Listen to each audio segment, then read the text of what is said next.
Assalamu алейкум, урматтуу Кыргыз блог каналынын катталуучулары жана көрүүчүлөрү. Ошентип биздин Кыргыз курама командабыз 2026-жылкы дүйнө чемпионатына тандап алуу оюндарындагы өзүнүн 3-чү оюнун Катар менен өткөрдү жана тилекке каршы Катардан 3-1 эсебинде жеңилип калды.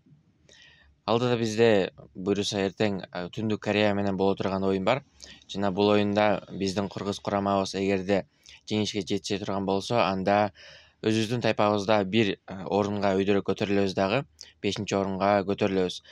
Эгерде тең чыгып же болбосо жеңилип кала турган болсок, анда өзүбүздүн тайпабыздагы акыркы орунубузду дагы деле ишенимдүү түрдө сактап калабыз.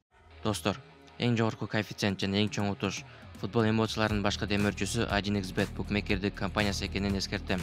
Ылдый жактагы шилтемени басып, экрандагы промокод менен катталыңыз жана биринчи депозитиңизге 35 000 сомго чейин бонус алыңыз.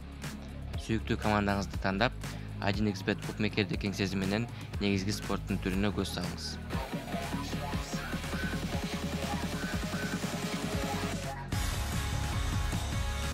Жана мындай нерсе болбойт деп биз ишенебиз. Биздин курамабыз эртең буйруса жеңишти камсыздап 1-0 менен болсо дагы.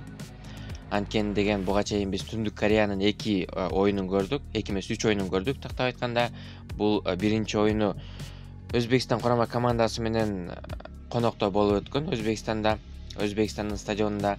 Анда деген Түндүк Корея Өзбекстанга 1-0 эсебинде жеңилип калган.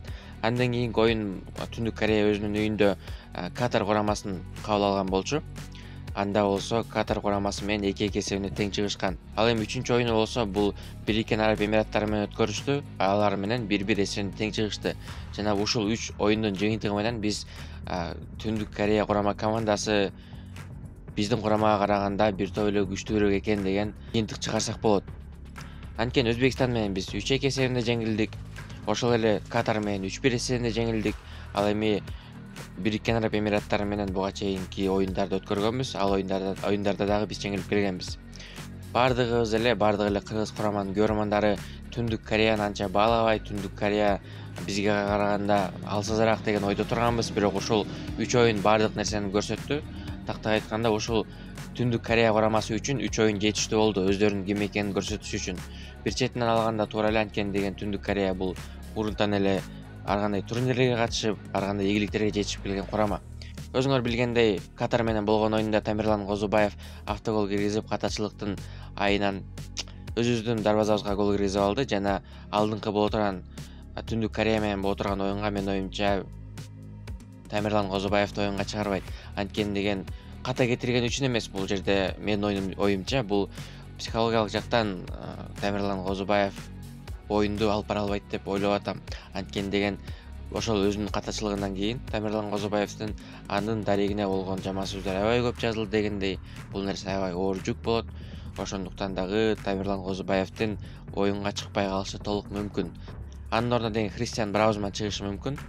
Кристиан Браузман Катар менен болгон оюнда талаага чыккан жок. Жана эгерде Максим Лисицин Тамерлан Козубаевди негизги курамга чыгарбайм деп чече турган болгон болсо, анда дал ошол Кристиан Браузманды чыгарса туура болот деп мен эсептейм.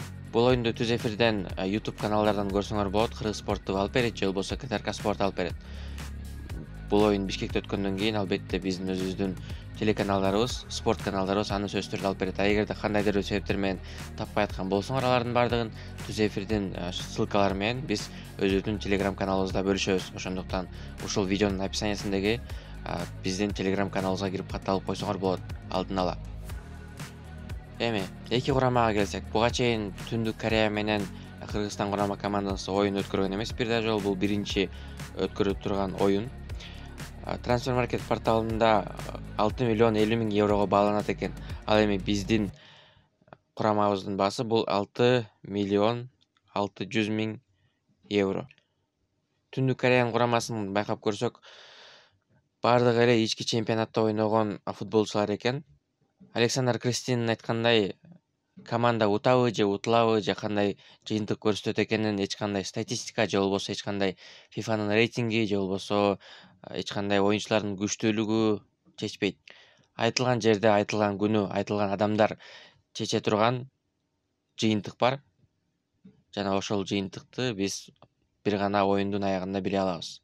Ошондуктан видеонун аягына чейин көргөнүңөр үчүн чоң ыраазычылык билдиребиз. Кийинки видеолордон жолугушканча жакшы тургула.